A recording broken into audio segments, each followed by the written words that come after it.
இந்த கொஸ்டின் ப்ரீவியஸாக SS exam கேட்டிருக்காங்க. இந்த கொஸ்டின் பார்க்க தான் ரொம்ப பெரிய கொஸ்டின் தெரியுது. பட் ஆனால் ஜஸ்ட் இது ரேஷியோ தெரிஞ்சா போதும். இந்த சம் பார்த்தோன்னே குயிக்காக சால்வ் பண்ணிடலாம். அதாவது எக்ஸ் ஒய் இஜெட் 3 பேர் சேர்ந்து ஒரு பிசினஸ் ஸ்டார்ட் பண்றாங்க. எக்ஸ் அதில் 4000 இன்வெஸ்ட் பண்றாரு, ஒய் 6000 இன்வெஸ்ட் பண்றாரு, இஜெட் 8000 இன்வெஸ்ட் பண்றாரு. ஒய் எக்ஸ் பார்த்தோம்னா 3 வருஷம் இன்வெஸ்ட் பண்றாரு, அதே மாதிரி ஒய் 2 வருஷம், அதே மாதிரி இஜெட் 4 வருஷம். ஸோ ஒரு குறிப்பிட்ட வருஷத்துக்கு அப்புறம் மொத்தமாக ப்ராஃபிட் லாபம் 56000 வருது. அதில் ஒய்க்கு எவ்வளோ போகணும்னு கேட்குறாங்க.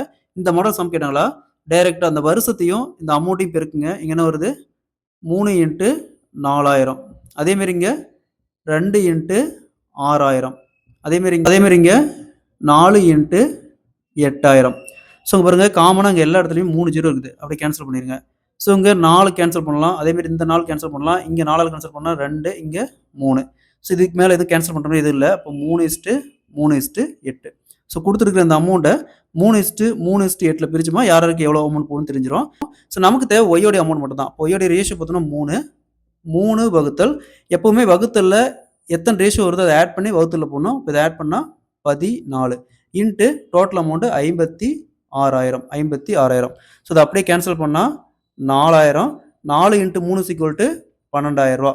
ஸோ அப்போ ஒய்க்கு பார்த்தோம்னா 12000 போவோம்.